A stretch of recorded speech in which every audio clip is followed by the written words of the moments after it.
Good evening, good evening, good evening. Welcome to the Bomb Trust and Pray podcast. I am your host, Pedro Barbosa, in our very different scenario. Um, and welcome to my good friend Earl. Hello, mate. How are you? Yeah, not bad. Excited to talk about red flags? Yeah, yeah, thrilled.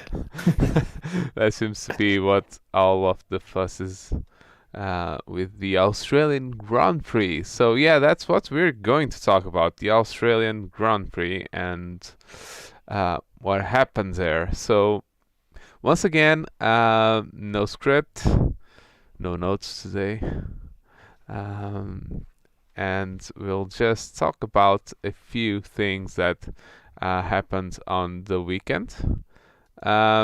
And let's start uh, probably with I don't know. It seemed to be all weekend, apart from a little bit of the race, that at least at the Melbourne track, Always Park, that everyone seemed to be a little bit closer together, and that includes the top three teams, and I'm including top three, no, top four teams. We have to talk about top four. I keep forgetting that we have four teams now. If you take into account Red Bull, and I am taking into account Red Bull, did you get that feeling as well, or do you think there's something? Yeah, it was a difficult one. They obviously had mixed weather for practice with some rain and unseasonably colder temperatures, so there was a lot of struggling for tyre temp throughout the whole weekend. And I think a lot of that played into people not getting the running they wanted to get, or just being able to work through their program. So I think there's definitely been an improvement by the Mercedes. They picked up some pace from somewhere, and they were a bit closer than they had been. Red Bull were fast, but seemed to be making mistakes. Yeah, especially in let's say reliability, because it's the really the second Grand Prix in a row that they have problems with one car that made it difficult or impossible in this case to qualify in a good position. So Sergio had problems. I actually don't know what were the problems. It's I know he seems to be complaining about. It's a difficult one because it looks like he's got an engine braking issue, and basically the car's keeping throttle on when he's trying to brake, so it's pushing on, which is exactly what happened in quali. Basically the car drove him off the circuit when he was trying to stop. Yeah, But it's a twofold. Is it the engine pushing on? Is there something in the braking system that's not working as well as it should be, or is it a combination of the two? Personally, I think they've got an engine overrun issue and it's pushing the car on. But with a electronically controlled engine or fly-by-wire throttles, you would think that's a fairly easy or quick fix and not to be struggling with it all weekend. Or if you're a conspiracy theorist, they're doing it so that he doesn't beat Max.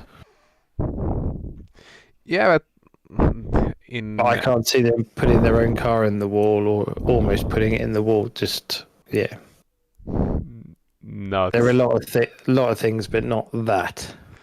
Yeah, that doesn't seem to be the style of going on about with things for the for Red Bull. But last race was Max, so Yeah, they've got a gremlin somewhere in that car which didn't show its head at the first race, but I would put that down to the fact of they were cruising. Yeah, and in the I think it was the post-race interviews, Alonso actually said that because of the nature of the asphalt, that they had very low degradation. So it seemed to be that it was so low deg that everything that makes the Aston and the Red Bull really work, which is being better on tires and being having mega race pace, might be a contributing factor to that part. Let's say. Mm-hmm. I don't know if Yeah, that definitely. makes sense, but it made sense when Fernando said it. Yeah, because it's not optimal for their setup, and it proved it. They were struggling. Yeah, definitely. So we had Sergio. He started on the pits, so he was one of two drivers that started on the pits. It was him and Bottas. Am I Yeah, it was right? Bottas. Yeah, Yeah. yeah, Um, yeah. They changed some parts, didn't they? yeah. They were for modifying whilst in under park Fermé conditions. So both of them the same thing. Um, so Red Bull got pole with Max, and Sergio started on pit lane. He actually started that last because he was the last one to go to the end of the uh, pit straight when the race started. Um, let's then talk a little bit about both Red Bull's race. I think Max was not able to get the power down on the start. It seemed to progressively get better in each race start. Yeah, I think George just got the better start on the first one, and then like you say they were changing, but normally those clutches aren't really designed to be doing that many starts. So you would have thought they would the starts wouldn't be getting better, but yeah, I think Max he just didn't get away, but he was also a little bit reserved. And he didn't do his normal throw it in there, and is he now thinking about a championship? Is he being a sensible person in race 3? I don't think so. Whether there's something else going on there. Yeah, I don't know because if you if you didn't see that he didn't get the best start, and George was able to pass into T1, and then into T2 it was Lewis' time to get past him with he just Max braked really early. Normally he's the one braking very late on the race starts, and he was the one being very cautious, and Hamilton actually got his elbows out and muscled his way. It was a good move. Yeah, very good move. Which Max immediately complained about on the radio. But that's just what we're going to get Yeah, in this anyone day would and do age. that. Yeah. No, I think it. We're noted for not being Lulu fans on this podcast, and yeah, I think it was a perfectly fair move. He didn't push him wide. He gave him space, and Max was there's something else going on. In my personal opinion, something else going on there with Max this weekend because he just was it's almost like he was starting the race in self-preservation mode instead of just go and drive off into the distance mode. Yeah. Although that said, once he was able to get in front, he was able to just keep a 10-second gap. Yeah, I mean that cut when he passed Hamilton, it was like two different class of cars. Phenomenal the speed that Red Bull's got with DRS. Whereas they keep saying how powerful it is, it didn't even have to try, which is the scary thing about it. Yeah, I actually saw a video about that because they are talking about the triple DRS or double DRS or something that the Red Bull has.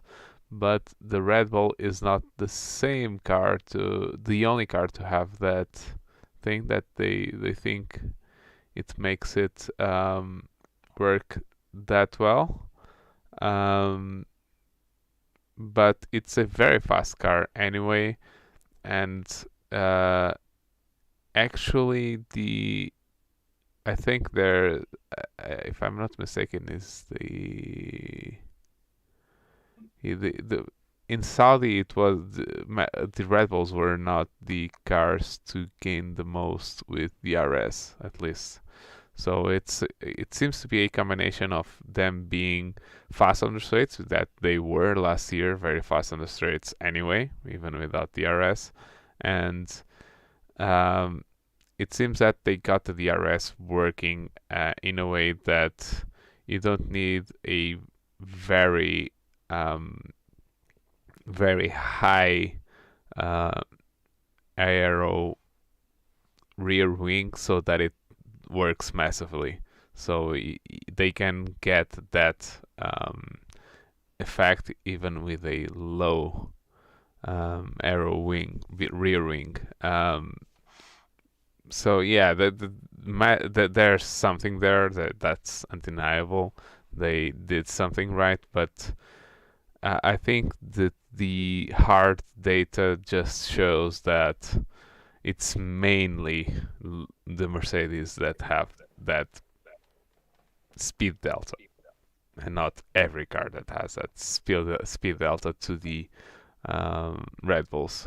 And I think in Saudi, I think Mercedes was the team, one of the teams that brought a more like high aero rear wing, so that might be where Lewis got his impressions from. But yeah, it seemed to be when he actually did it, and that was after the first red flag. It seemed to be very easy for Max to just overtake on that part of the track, which I don't know if it's popular or unpopular opinion. I miss the old chicane before that part of the track. I don't know. It just seems to. I don't. I can't say I have a for or against. I think it's a nice aspect of the speed that they're arriving to that super chicane. Yeah, is good, but I don't know whether it needed a DRS zone there as well. I think having 4 DRS zones was a little bit too much. Too much. Yeah, and it seems to be that if they got DRS in the first zone, they would get DRS in the second zone. And so if you were able to pass on the first one, you just went away on the second one.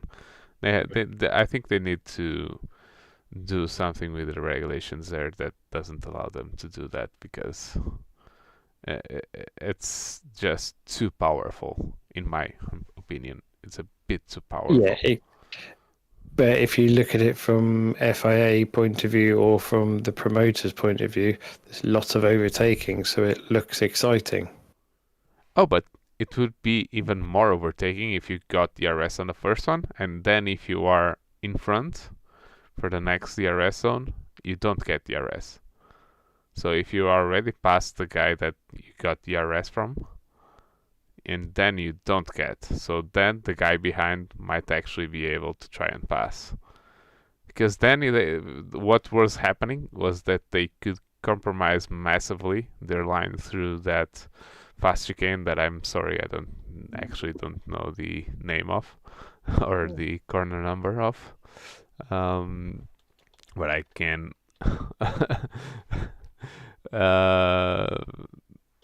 Probably, I think the amount of detection zones and all the paraphernalia needed to police that probably make it a bit difficult. Yeah, because it's just turn 9 and 10. So yeah, it's not that it's not possible. If they, because these 4 DRS zones you can bundle into 2 double DRS zones.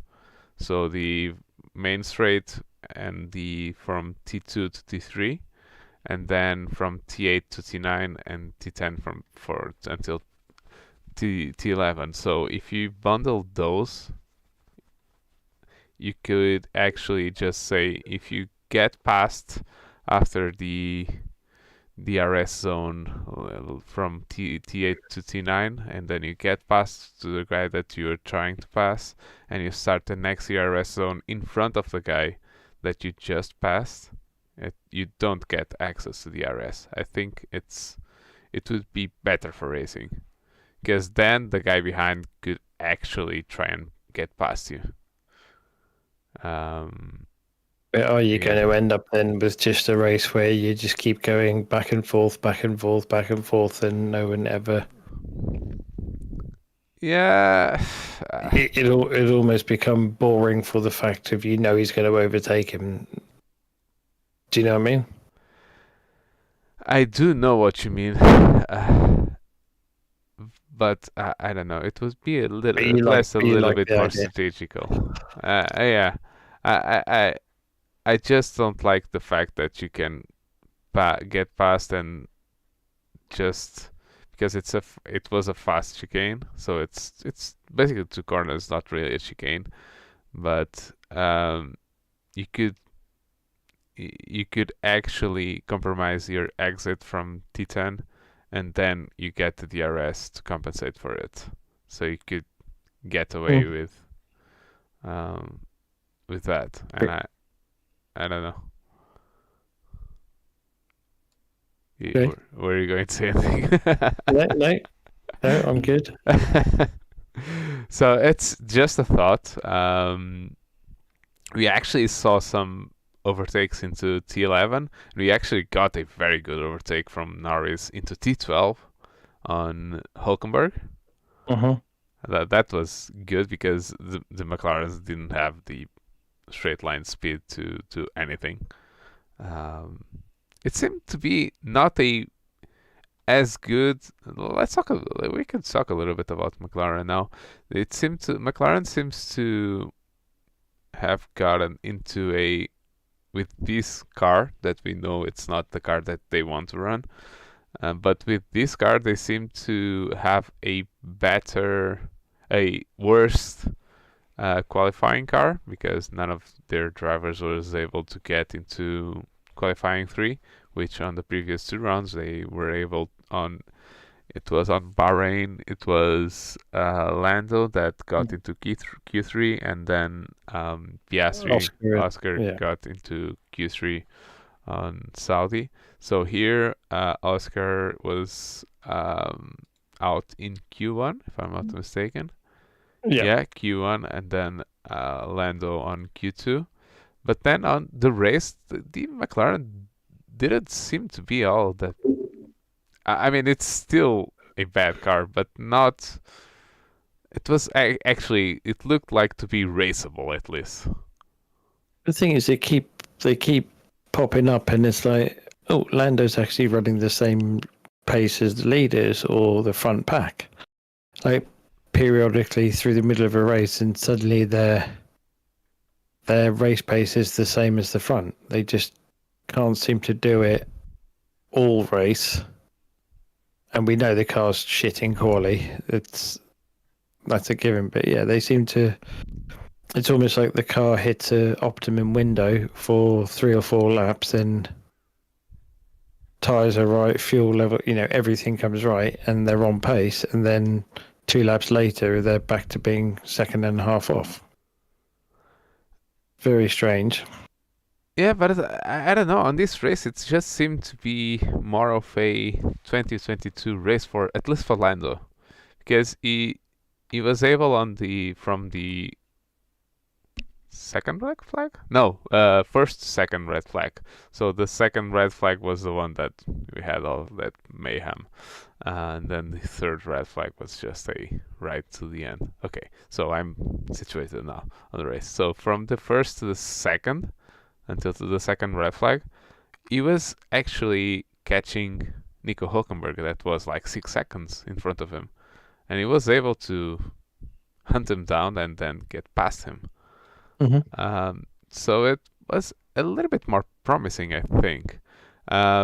Oscar didn't seem to be able to get to in the same window as Lando, but it's still a bit too early for Oscar to be Lando good. I think. Yeah, I agree. I don't think he's there. I mean, there's a lot of people raving about him and how good he's supposed to be. But yeah, I don't think he's not there yet by a long stretch. Yeah, let's jump around now. Let's go to the front again. So Mercedes, they seem to find something this weekend. Let's see if it's track specific or not. Again, it's only the third race. I know we're still in early April and it's already the third race. So, but yeah, still, let's see if it's track specific or not, if they really got to the front or not. But then Aston was a bit, I don't want to say nowhere because they are in the front, and we can talk about Fernando actually being a bit closer to Lewis on that second red flag, from the first to the second red flag. I think we got screwed there. I think we were on to the last 10 laps, and I think Fernando had a bit of a faster car and could actually try and catch Lewis, and maybe we will have a fight for P2 on the last part of the race, but of course the red flag. Yeah, Fernando's quoted as saying he was putting the pressure on and just couldn't get Hamilton to crack and make a mistake, and congratulated him on his driving. And I mean, to be fair, they did have between them, they had a solid racing, he kept the pressure on, and Lewis just sort of showed why he's the champion, because a lot of people don't rate him for his ability to race. It's one thing leading from the front and having a good car, it's another thing to being mid-pack and actually having to race your way through. And yeah, he pulled some moves at the start, and yeah, I think the car, they've definitely found something, because the last couple of races it's been George who's been ahead of Lewis and been more comfortable with the car, and whether they found something that suits Lewis more brought him to pace. And yeah, George was flying, another good strong weekend until it went boom. Yeah, he was. I mean, and a bit of a Ferrari with the first pit stop. Oh, you cannot say that was a Ferrari. Okay, maybe not a Ferrari, but I mean, you cannot account to red flags. No, but before that, I mean, it was a safety car. Yeah, it was safety car. Yeah, but safety car into a red flag. Yeah, but that's the thing. There's part because they were a bit too quick to pit. Oh yeah. because also it was only lap 6 or 7. Yeah. So there's no way your tyres were going to run the distance. Apparently they were. Well, at this point, no one had any data and they didn't Yeah. think they would last. Yeah. So you sit there and you go, it's a bit too early. Yeah, I think there was a bit of a. But obviously, they do what they do. Definitely. Yeah, he was faster than Lewis. Seemed to be comfortable in front. He actually complained because they were. He was before the first red flag. He was in P1, Lewis P2, and then Max. And Max was on top of Hamilton, so Hamilton was pushing a little bit, and Mercedes was asking was asking Russell to manage tires, and then he was like, "How can you ask me to manage tires when my own teammate is pushing me from behind to go faster?" So yeah, he got a bit, let's say, And then he a bit proceeded annoyed. to put some hot laps in and pull away a bit. Yeah. So he was comfortable in front of Lewis. But then, of course, that we had the safety car, and that he pitted under the safety car, so they thought that they could go all the way from lap 6 to the end of the race with the hard tires. They probably could. Then the red flag came, and he was P6, if I'm not mistaken. P7. P7. P7.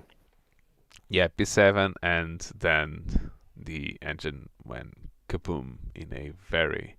I like engines going kaboom in this fashion and not just like Leclerc on Bahrain, which you don't see anything. This was a bit more satisfying to watch a few flames. Yeah, you want to see a bit of smoke and a bit of something, so you know something's actually happening in there. Yeah, I was surprised that Mercedes didn't actually cut it earlier, because he lost power 2 or 3 corners from the end of the lap, and they didn't tell him anything. So they didn't do a Aston stop on the track or anything like that. It was just kaboom. And yeah, maybe they didn't see anything. As there no warning, and it just dropped itself. Have to sell on telemetry. Yeah. Ferrari. Let's talk a bit about Ferrari. I'm gonna say you mentioned Leclerc. Yeah. Well, it's not that we're pro Lance after his hero feats in race 1, but you can't blame him. I don't think he had a car on the inside of him, irrespective of whether it's his teammate or not. He had a car on the inside. He was up against that car. He couldn't go anywhere. And Charles turned in from the outside of a 3 car. It was like he was flustered because he made a bad start, and he knows he needed to be up there to challenge, and also that they don't have really the pace against the Astons. No. And it was like, I need to get past him. And he just turned in, and it was like, there's no one to blame for that one. No. The only one to blame was himself. It's one of those situations. You have one car on the right and you have one car on the left. If the car on the left decides to turn into you, you cannot go anywhere. Yeah. So it's not like Lance was going to do a Vettel. Let's go very like 2014. We're gonna go a long way back. 15, China. The torpedo. If you remember the torpedo, Mr. Daniel Kvyat going, and then Vettel just crashing into Raikkonen, his own teammate. So yeah, so nothing to say there. So plus weekend over for him. But then Sainz had some serious pace. Yeah, Sainz was he got Leclerc on, because I think on qualifying, Sainz was the one pulling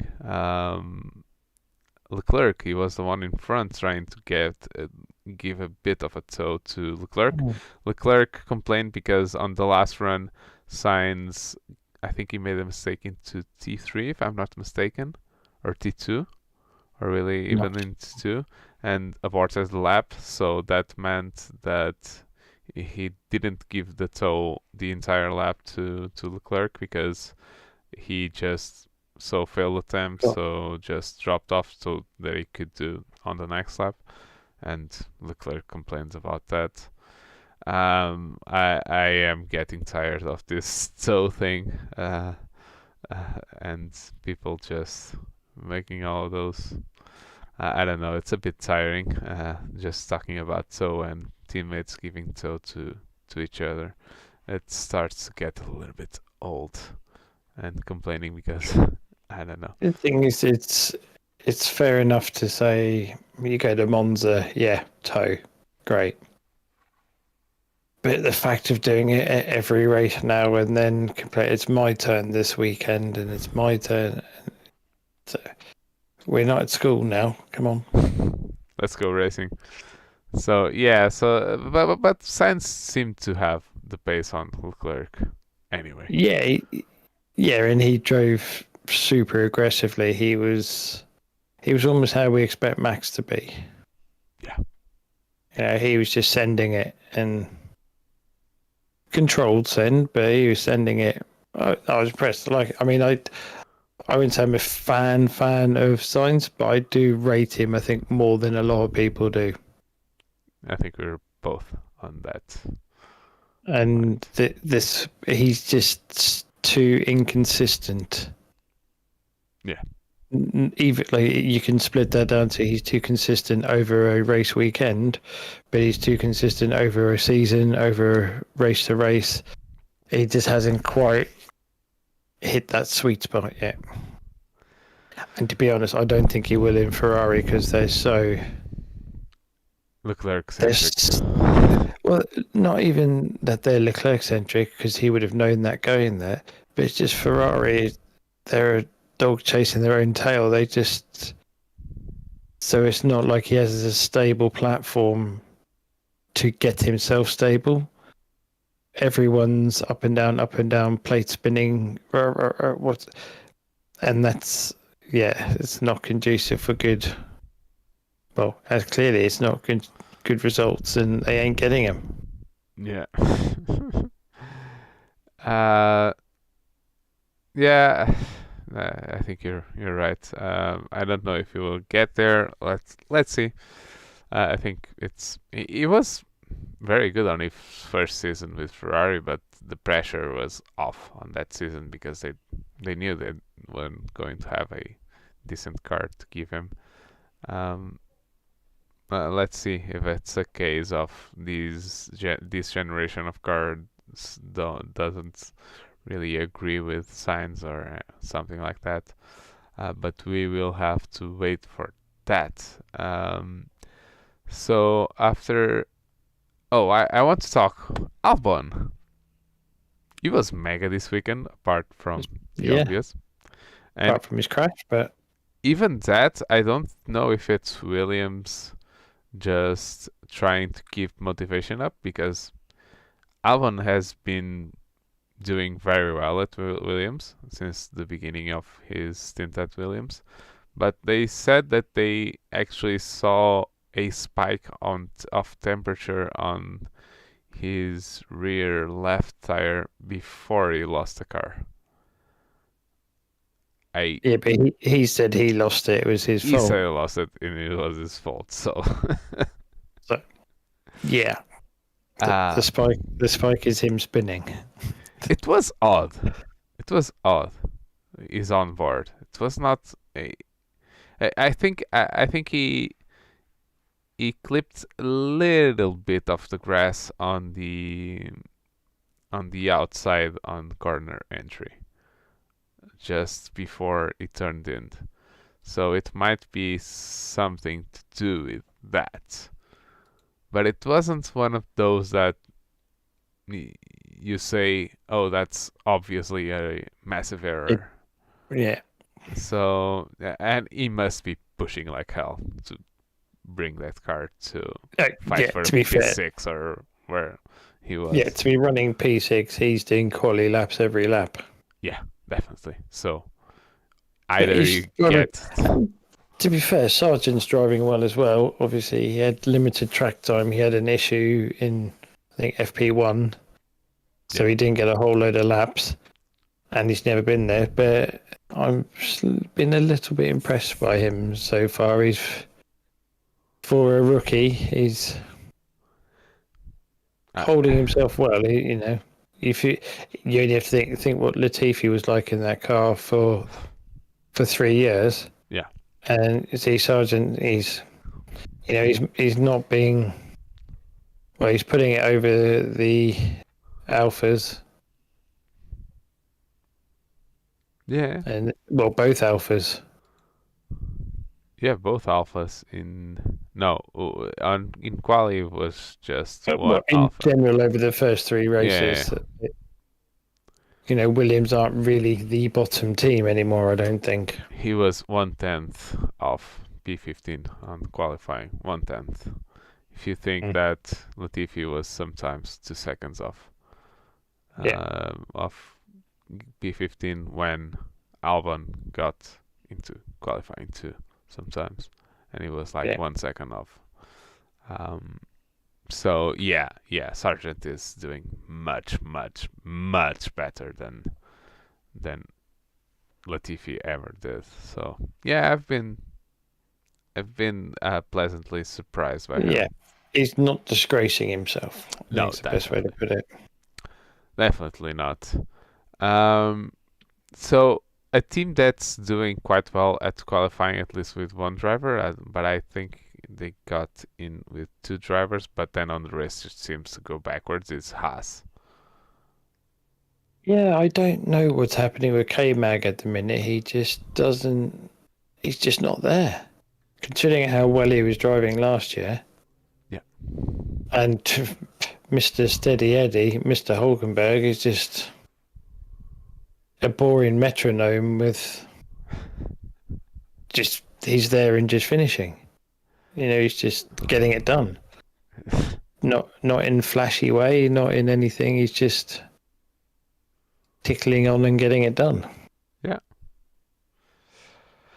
Yeah, it's weird, and it's a car. I don't know. It seems to be very good. Like I said, very good on qualifying, but then on the race they seem to go backwards. The only driver that seems to get anything from the car is Hulkenberg. So yeah, it's weird. I don't know. It might be that I don't know what it might be actually, because Magnussen has the most experience on that car, and he is not able to do anything with it. So yeah, it is a very strange one. Very, very strange one. And let's see where it goes with that. So let's talk more about red flags and all that shenanigans. So first red flag came from it was from the Albon incident. It was rubbish all over the track on that part of the track. It's a very fast corner, so they had to get that out. And probably with a red flag, they could do that much faster than with a safety car. So that made sense. Then the second red flag, drivers were complaining about that one, that it should have, even not a safety car, even a virtual safety car. But it did seem that Magnussen's car did leave a lot of debris from T2 to T3 just on that straight. Do you see anything on there that, I don't know? I think with like the Reds in general, I think I have to agree with what Brundle said in a post after the race, which due to the nature of it being a street circuit and the way the marshals have to be on the circuit and clearing the debris, if there's any, like you said, any chance of debris, you need to, it's quicker to clear it off with a red flag than it is to run 20 laps behind the safety car. So I think they made the right call. I think it's very easy for a driver in one position to think one thing where they're not seeing the full picture, and they're not thinking about they are thinking about the marshal safety, but they're not, if that makes sense, because they're focused on driving. And yeah, I think it was the right thing to do. And then the third one, I don't know. It's always like, why? That one, it basically finished under safety car anyway, so just finish it under safety car or just call it. They're definitely not doing themselves any favours at the moment, the FIA. No. And there's one thing that I think makes it a lot worse. I do think that allowing drivers to change the tires on the red flag just ruins the race. It just ruins the race. Oh yeah, it kills all the hard work for strategy. Yeah, everything that happened before, unless you crashed or gained or lost massive amounts of places in the, but not even that, but everything gets erased. So if you pitted, that's a pit stop. That's just garbage. You lost the places and that's it. You lost the time and that's it. So I really think that they should look at that rule. I don't really get why they don't look at it, because it just ruins the race.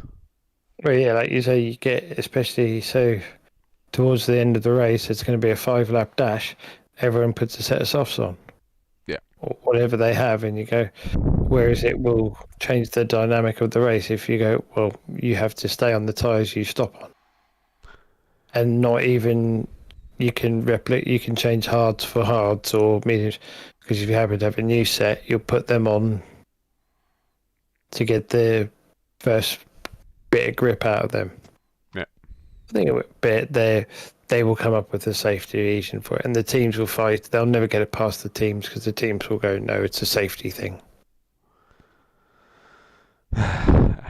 If you're not watching, if you're just listening, I'm making faces at the whole safety thing, because teams. That's what they'll say. Yeah, teams do like to use the safety word, so they just get what they want.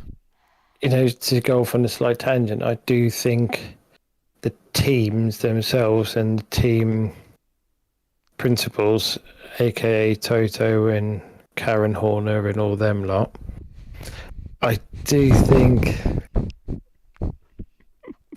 they have too much power.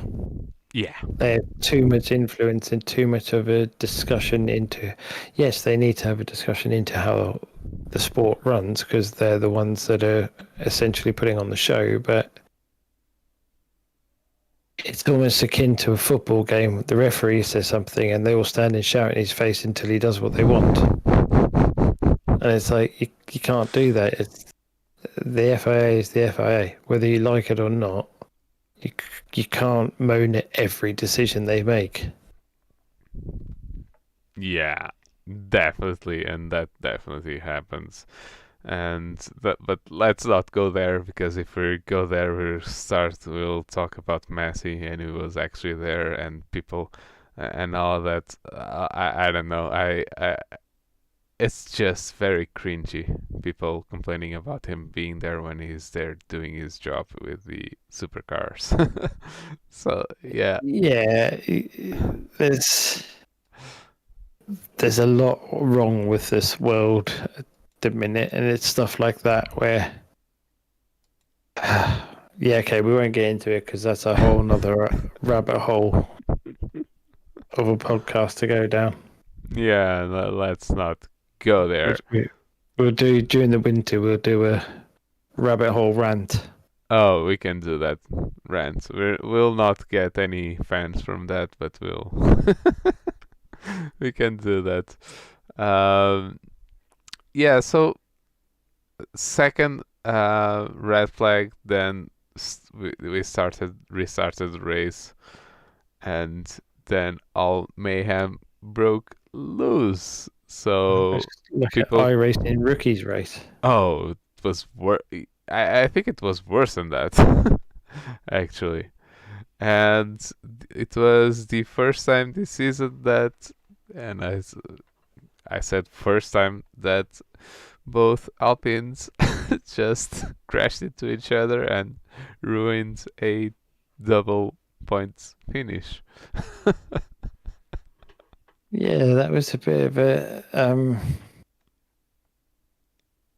That was all started off by Alonso getting tagged and spinning, Yeah. and then I honestly don't think Gasly looked in his mirror expecting anyone to be on the right on his outside. He should have been because he was in the middle of the track. But honestly, he was so busy. I think he was so busy looking to the inside of the corner he was exiting that he just didn't even look. And drove basically just pulled straight into, not even in front of, into Esteban, and that was them both in the barriers. Yeah. I would not want to be in that debrief room. Yeah. Or I would like to just watch the mayhem, the discussions of that. So yeah, it was just a messy part. Talking about the Sainz Alonso incident, do you think that the 5 second penalty was a deserved one, or? So he got the penalty for causing an incident, which he did, because he spun Alonso around. And then it goes to a red flag, so I don't know how you can. Yeah, and then because, like you said, the red flag basically resets the race and neutralizes it, or whatever you've won or lost is gone. You're back on a level playing field. So I don't know how they can penalise him then. And also because the lap never existed, it was 4 corners, or not even 4 corners, 2 corners. two corners. Yeah, 2 corners. So I think it should have been looked at, investigated after, possibly. I know they like doing that, but yeah, I find it strange.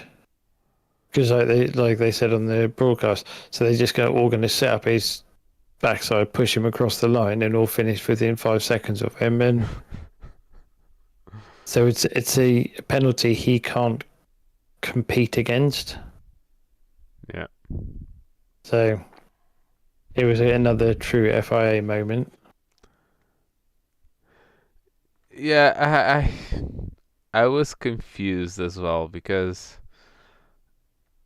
usually what these penalties mean is that you lose like 1 place, 2 places, and 5 seconds in a safety car finish is like just go to the end of the line and just stay there, which is what happened. He finished last because of that. Yeah. And I really don't think that very small mistake, it was a very small one, was not one of those outrageous mistakes. That's like misjudgments of the cold tires considered. I mean, usually they don't penalize all that much the first corner, and when you get a restart, that's basically what it is. It's a first corner, first lap. So I don't know. I don't really have a solution, but it didn't seem to be fair, at least in my eyes. There's people who have done a lot worse and not been penalised in other races. So yeah, definitely. It's almost like they had they got the taste for it and handing out stuff with all the red flags. So it was like, rah. But yeah, no, I don't agree with it. Yeah, neither do I. Neither do I. But yeah, let's. I don't know. I don't know if there's going to be any discussions about this for the future, but I do think that Probably not. probably not. But I do think that they should at least try and take a look at it. But I don't know. What this meant was that we actually had double points finish for McLaren. We had Hey, we had a points finish for Alfa Romeo, and we had a points finish for AlphaTauri. And that means that every team has a point this season because McLaren and AlphaTauri were the only ones that didn't yeah. get a point. And we mentioned, yeah. I was going to say, it's bad though that McLaren have to get a double points finish because half the grid don't finish. No, no, Norris wasn't the points before all of that. I know. Don't be. I'm being that guy. But it actually meant that Piastri's first F1 points were in at home. He's a Melbourne boy, so he's from Melbourne, if I'm not mistaken. Not only from Australia, but from Melbourne. So yeah, proper home race. Let's just talk just one tiny bit about AlphaTauri because they have a, like you said earlier about McLaren, a shit car. But I do think that Tsunoda was driving pretty well this race. He has been driving very well. Got his first point. Yeah, the first points of the season. But he has been, with the car that he has been outpacing massively Nick de Vries. And let's not forget that Nick de Vries is a world champion. He's not a Formula 1 world champion, but it's a Formula 2 world champion and a Formula E world champion. And so he's come with a lot of praise, and he's come with, I'm sure, his own big expectations, but also the big expectations of the paddock because of all his things. And he's openly said, unlike Pierre, who was Yuki's friend and looked after him like a big brother, he's openly said, well, I'm my teammate. I'm here to race him. I'm not here to look after him. Yeah. So I think Yuki had two ways. He was either going to crumble without having the sort of like friendly environment, or he's going to step up and get a bit thick-skinned, and he seems to be stepping up, which is good because I like Yuki. Me too. I like Yuki as well, and he seems to be growing up and settle into his place. Let's see if AlphaTauri can update I think that he knows car. If he doesn't pull his finger out this year and show something, he'll be gone. But for that, they have to give him a decent enough car. Yeah, but that's not how it works. Is it? That's not how it works. If he's not performing, even if the car's not there. I mean, his teammate, he has to outperform his teammate, which he is doing right now. He's doing, yeah. So let's see if this continues until the end of the season or not. But yeah, I think that was a race. So Verstappen won, and Hamilton and Alonso got P2 and P3. Then, because the Sainz penalty, we actually had Stroll, and then Perez, and then Norris, Hülkenberg, Piastri, Guan Yu Zhou, and Yuki Tsunoda rounding up the top 10. So double points finish for Red Bull, Aston, and McLaren. I never thought I was going to say that this season. But yeah. But yeah,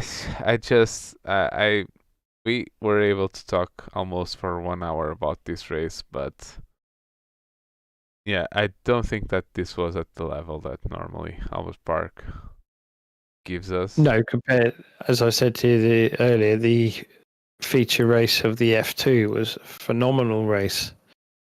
It's a shame that the F1 can produce the same sort of spectacle. Yeah, yeah. And with cars that seem to be able to follow, and the cars seemed to be able to follow, they didn't seem to be able to get past. That was the biggest thing. Even Perez, we didn't talk a lot about Perez, but his race, although he went up the order, it didn't seem to be able to go through the order like Max did, like with the huge car advantage. He seemed to be stuck behind slower cars a lot for 2-3 laps sometimes. So I don't know if that's a fault of the track or just Perez not being comfortable this weekend with the car, or if that was the problem that he had on qualifying still manifesting a bit on the race. I don't know, but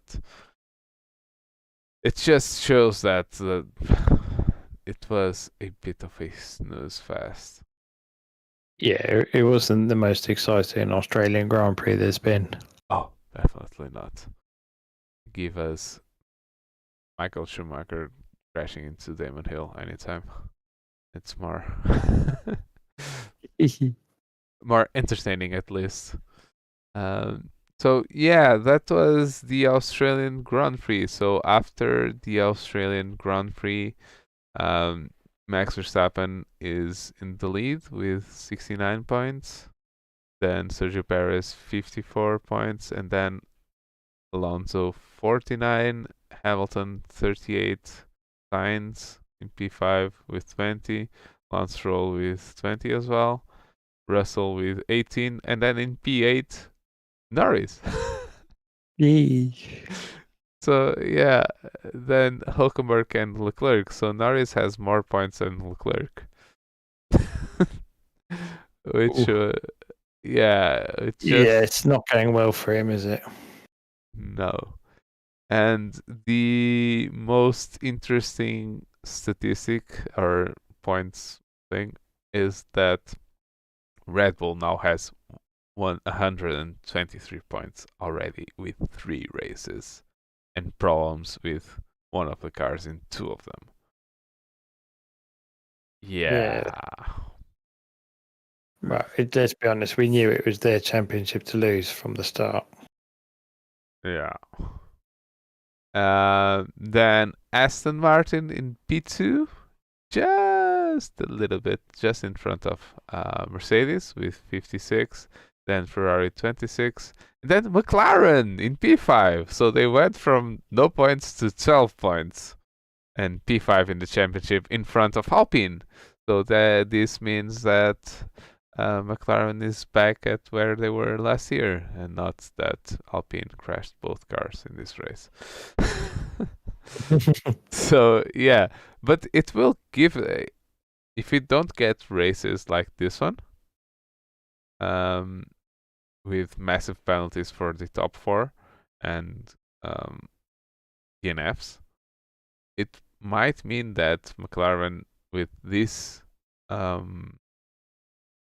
result at least leapfrogs some of the other teams and actually gets a nice championship in the end of the season just because of one race. Because I do think that's going to be. It's going to make the difference. Yeah, it's going to make the difference this season, at least. So yeah, good result for McLaren. They were on to a decent result anyway, but this was a very good result. Nice little bonus for them, wasn't it? Yeah, definitely. Very nice bonus for them. Yeah.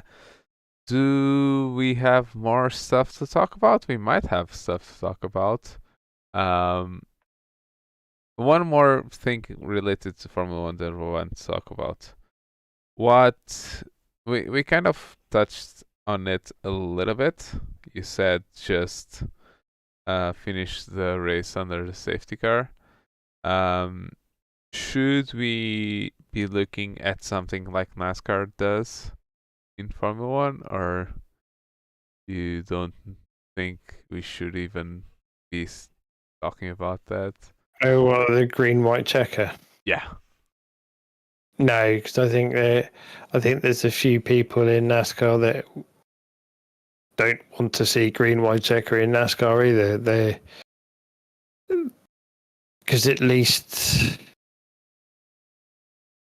I think there's too much into you send it and then we do it again. Then we do it again. I think you've just got to go with it's a full course yellow or safety car reason. So your safety car comes out. If they're not going to clear the incident or rebuild the barriers in time, you finish under safety car. Done. I don't see it. I think it makes it a bigger risk of incidents by throwing the red flag, making them all stop, waiting half an hour, fixing everything up, and then sending them out to do 2 laps. And that's just my personal one on it. Yeah, and the other thing is that in NASCAR, you doing the Daytona 500 and then the race having 502 miles. It's a bit ridiculous, let's be honest. Yeah, the green-white checker obviously works more for an oval than it does for a traditional European road course because of the nature of the lap. But yeah, I think there's just, especially with that distance race, the 1,000 kilometers of Sebring, and you do 1,003.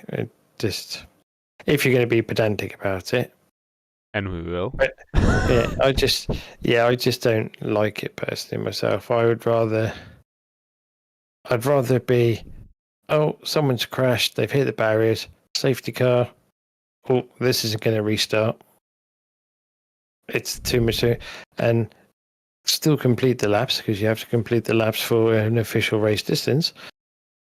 But the stop-starting thing, and it also eliminates the whole we're going to go racing. Yeah. That we had with Matt. So there's that point of, if someone decides to take a risk in pit on, safety car, quick pit like Russell did, and they come out and then go, oh, this is too big a damage, we're going to finish under safety car. That's their tough luck. Yeah. If it pans the other way and they're the only people that pit and all of a sudden it goes green again, well, hey. But yeah, I'm not a fan of that. Yeah, me neither. Let's be honest. It's anticlimactic. You don't want to see people bimble across the line at 30 miles an hour behind a safety car to win a race, but I think it's the right way to finish a race. Yeah, definitely. So, do we want to talk about Simracing and announce anything? Do I? I don't know. I'm asking you. I don't know. Well, what have we got coming up? We're going to do a mini series on the Green Hell, the Nordschleife, which we will be running not this weekend, coming next weekend. We will start. And we're going to have I won't say unique, it's just a slightly different thing where we'll have 3 races with 3 different cars, all at the Nordschleife. Yeah, and that will start on the 15th. No, not 15th. It's going to start on the 16th because it's Sundays. Sunday nights. And the cars will be GT4s on the first weekend, then the Formula Ford. Yep, the Ray Formula 4 1600. Yeah, because it's not a Formula Ford, it's a Ray Yeah, that's it. And then the last car will be the Toyota GR86 or GR86 because people are a bit pedantic on that stuff as well. So yeah, it's an 86, not an 86. Oh dear. JDM power. Let's go. Yeah, so that should be interesting, good, and as always, open to all. It's going to be. We want as many people out there doing it as we can. Yeah. You can check our Discord. It's linked on the show notes, and go there, and you can sign up for that. It will be. We're talking about having few ways to get people more involved, but definitely the best way to get involved is Discord. I think that's a given. That's the best way. So yeah, you can come and watch us rant there. Yeah, that's always entertaining. Rants. So yeah, that was our show. It was not the most entertaining race, but we like F1, so we're going to I watch. thought you were going to say it's not the most entertaining podcast. Oh, that's not me to judge. That's not a bit harsh. A bit. It can be. I can be harsh sometimes. But yeah, thank you for being here with us and for listening. And if you enjoyed, just follow us, like and subscribe, give us a review on your podcast app, the one that you use. Follow us at Bump Draft Pray and any podcast. Yeah, it's down there, down there. Yeah, and there as well. This is good podcasting. There and there. Email us at bdappodcast@gmail.com if you want to send us a question or something like that. You can send us via that mean. The next race is when? When is the next race? It's a month, isn't it? Yeah, we have a bit of, because we were supposed to go to China, if I'm not mistaken. Should be going to China now, but we're not going to China. So the next race is the Baku Grand Prix in the 28th to 30th of April. So in the end of the month. And is that where we get to see the shiny new McLaren? Yeah. Is it Baku, isn't it? I would think so. Lando for pole. I'm saying it now. Lando for pole. Let's go. Got it. Let's go. It's got a new car. Let's do it. Let's go. I do think that probably a few teams are going to get a few updates because it's. Yeah, but they bring a whole new car, so they must win. Yeah, they will win. Let's hope so. So you heard it here first. Earl for McLaren pole. Yep. So yeah, again, thank you for watching and listening, and follow us. Follow Earl at Earl Goddard in Twitter. You can follow me somewhere in my street or something like that. At this point I don't even open Twitter, so don't bother following me there, but you can follow me. You can search for me at Pedro Barbosa SR if you want. So thank you guys, and we'll see you next time. Cheers, guys.